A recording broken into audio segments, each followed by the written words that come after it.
Hi, welcome to Formarte. We're going to start today with our unit number 14 for our C1 level. And well, today's class is not that long, but of course, we're going to see some very important parts of the grammar. And also, we're going to practice for some parts of the test. First of all, well, this lesson's name is language. And we can start very quick with practicing a little bit of speaking like we always do.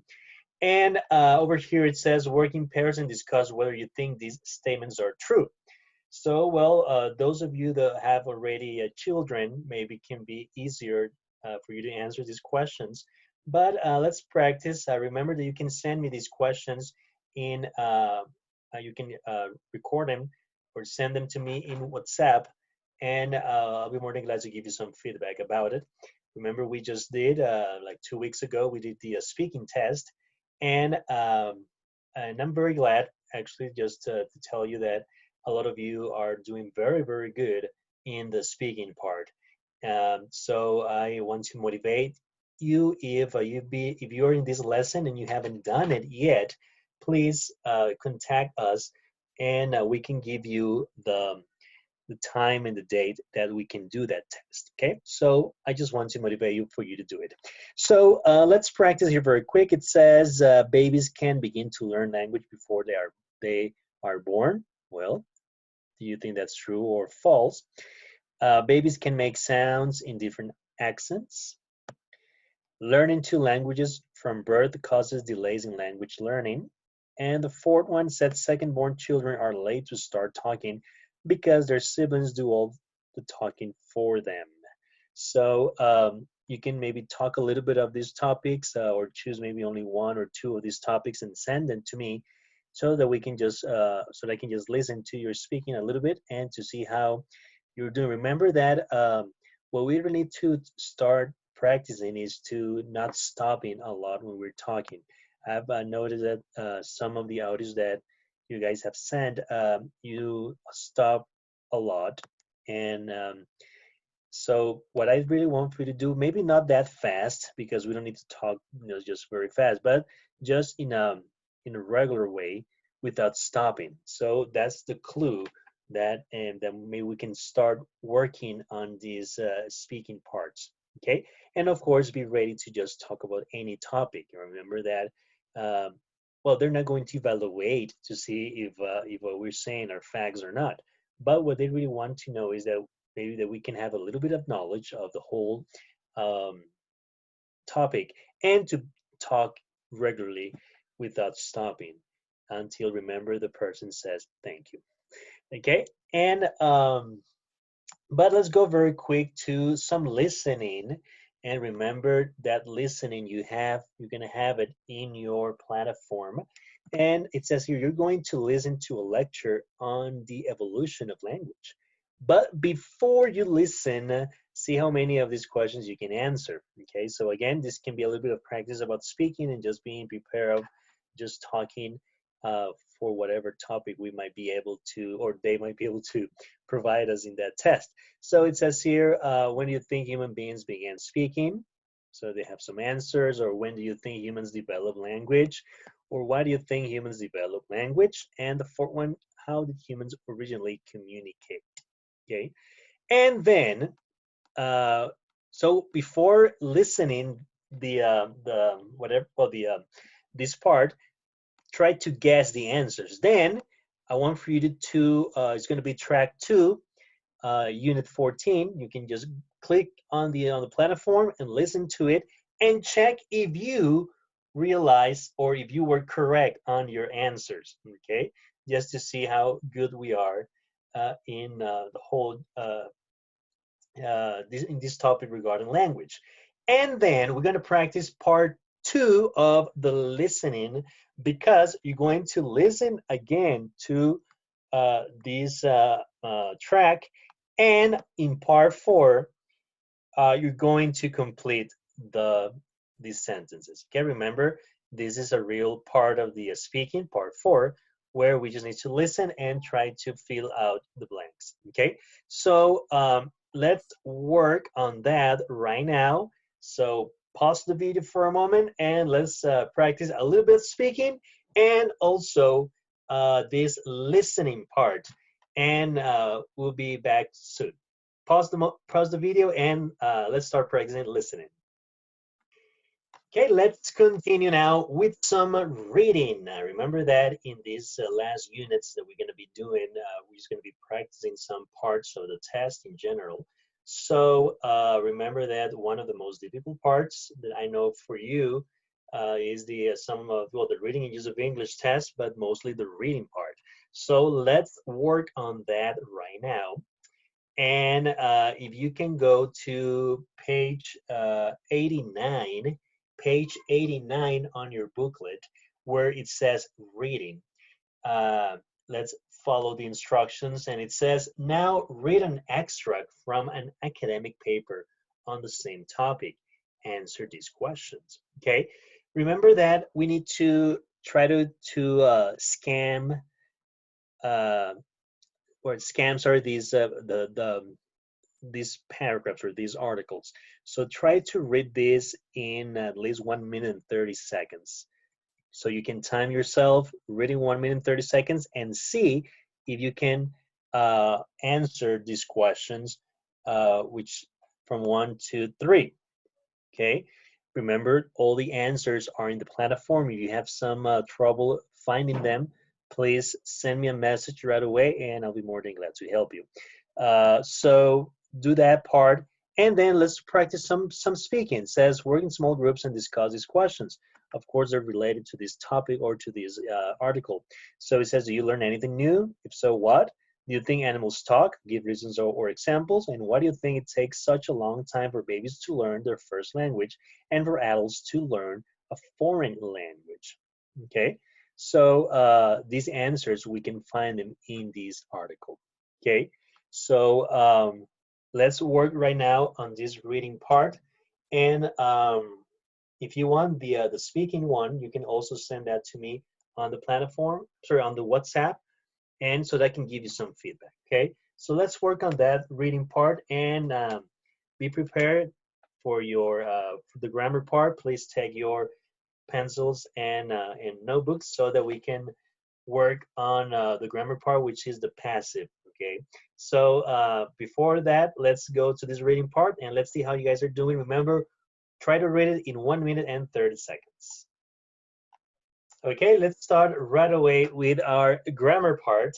And so as I was telling you, we're going to see today a little bit about the passive.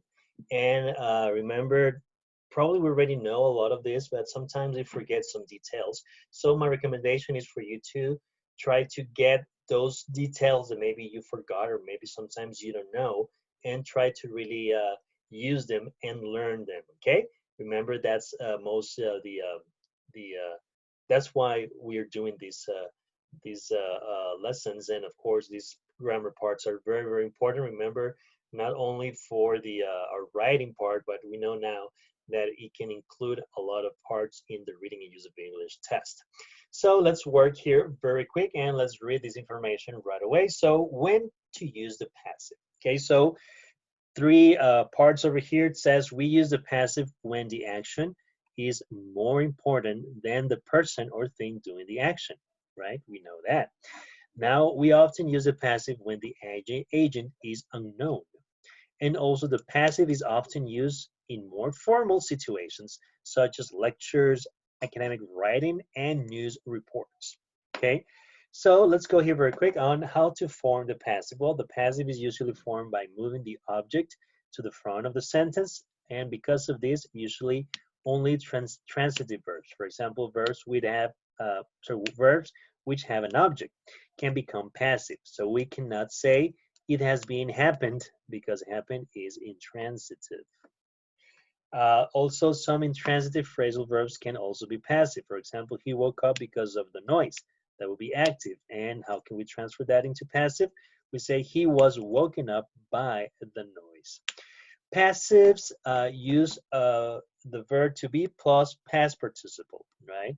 So, for example, and we have here this chart where you can see how it works in the present continuous, present perfect, past simple, past continuous, past perfect, modal verbs, and past modal verbs, right? So, for example, something is doing it, it is being done, or someone has done it, it has been done, or someone did it, it was done, someone was doing it, it was being done, someone had done it, it had been done, someone will do it, it will be done, or someone might have done it, it might have been done. So that's the way that we have the different passives using all these tenses and also, of course, modals and past modal verbs. Now, when a verb has two objects, either object can be the subject of a passive clause. The object that is more important to the message of the sentence is generally the subject. Okay, so for example, Jill gave her brother the money. Her brother was given the money, or the money was given to her brother.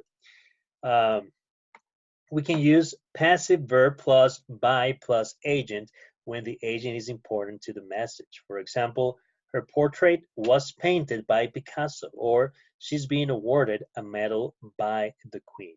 Okay, so that's the information regarding that part.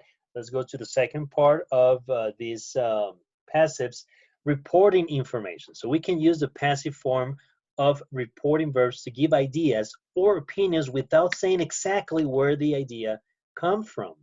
Okay, we have here verb typically used in the passive for this purpose include assume, believe, claim, consider, feel, hope, report, say, think. It's very important that we can notice this for our writing part. Remember this, we can use this informal writing.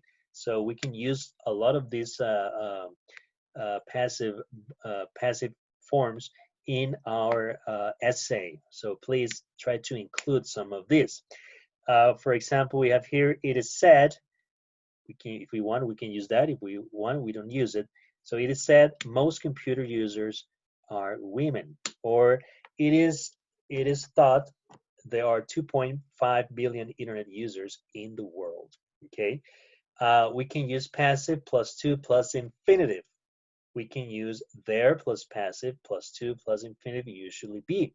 There is reported to be an increasing threat to our ecosystem, or there are believed to be more than 600 species of trees per hectare in tropical rainforests.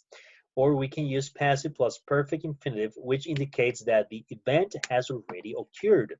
For example, people are said to have begun writing 6,000 years ago, or language is thought to have emerged 50,000 years ago.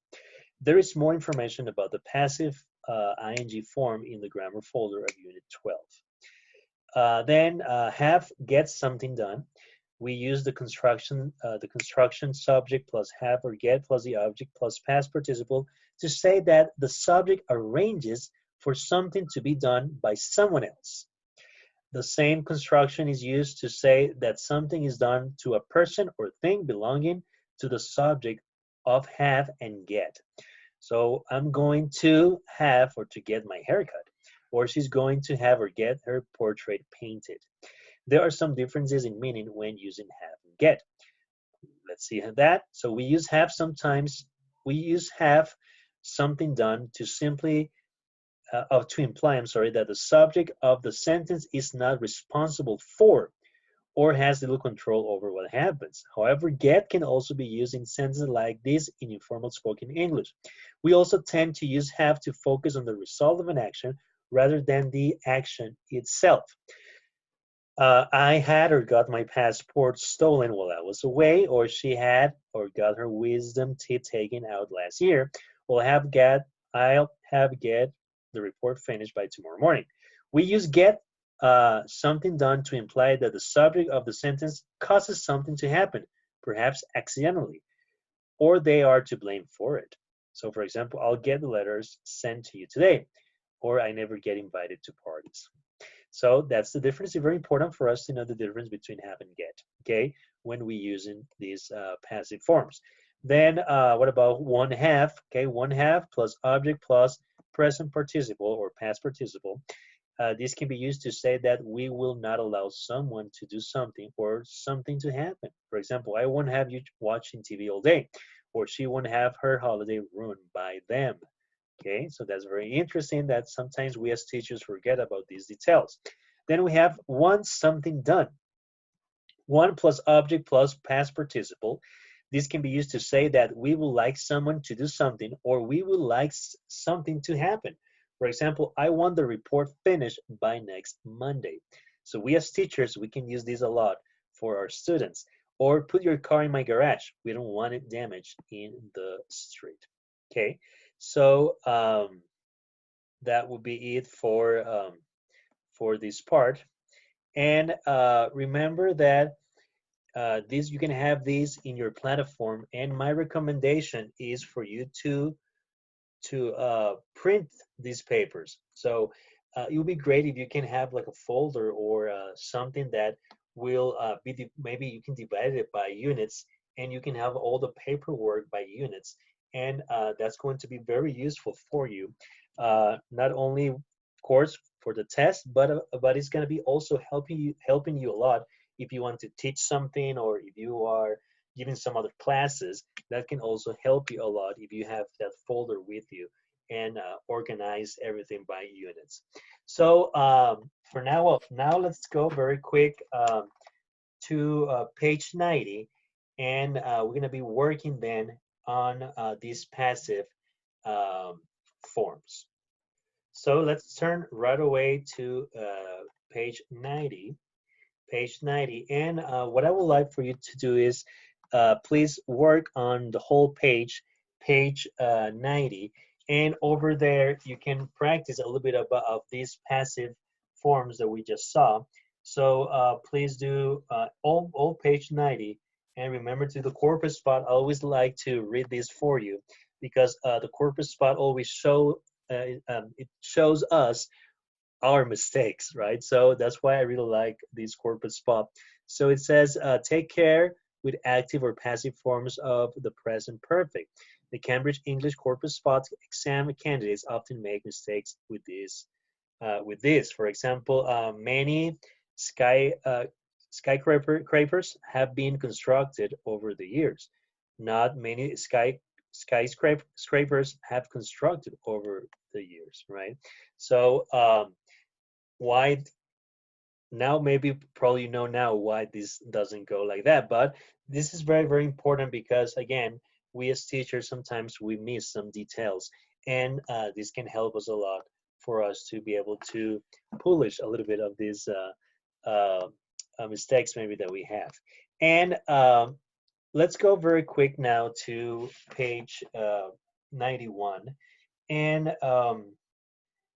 let's go to the vocabulary part because remember we are really working for this test, and we're just two lessons away from that. So it's very important for us to work specific for the the test. So very, very important for you to do part 8, where it says complete the second sentence so that it has similar meaning to the first. Use the word given and do not change it. Use between 3 and 6 words. So remember, this is part 4 of the reading and use of English test that is going to help us try to practice that. Remember, I know this is one of the most difficult parts, but we need to really try to practice that. This test, we're gonna be successful in the grade of this test if we practice a lot. So my recommendation right now, please do part 8, and it's only 3 of them, so it's not like very complicated. And of course, I want for you to do this part of vocabulary because over here we're gonna be practicing part 3 of the reading and use of English test, where remember using the root of the word, we need to change it into an adverb or into an adjective or into a verb. Uh, these words depending on what they're saying, right? So, or you by using a prefix or by using a suffix. But let's read very quick here this vocabulary spot.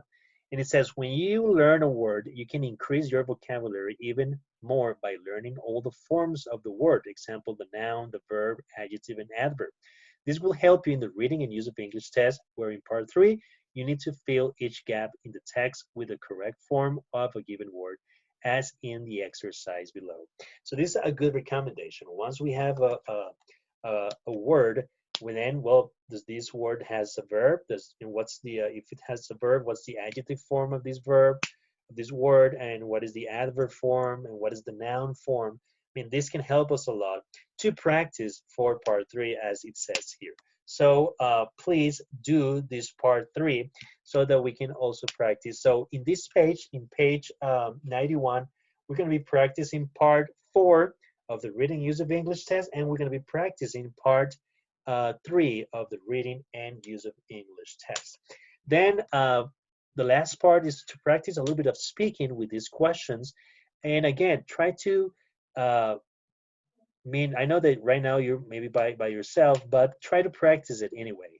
Because remember, in our speaking test, we need to really try to talk without stopping, right? Just try to talk and talk and talk and talk for at least 1 minute or 1 minute and 30 seconds without stopping, and for you to be fluent on what you are saying. So let's try to do that with these questions. And you can work a little bit on your own. And remember, if you want, you can send me that on WhatsApp, and of course we'll be giving you some feedback about it. And the last writing part is we're going to be practicing an essay. Remember that in the lesson unit 13 in the platform, I send you the writing test. So please, if you haven't sent that to me, please send it so that I can give you the grade. Only one person has given that to me, so please give me the writing test if you haven't. If you already did unit 13 and you're in this unit now, then please send me that test. That's the writing test. But here we're going to practice one more time to do the essay. So please read all this information, do all the practice, and at the end it says write an essay for the question in exercise 4 in 222 260 words. When you finish, check your work using the criteria below. So this is the criteria that they're going to evaluate for you in the test. Remember that each writing part is 40 points. So that means that the content is 10. Communicative achievement, that will be 10 points, organization 10 points, and language 10 points. And over there you can see the questions that they're going to be evaluating you with.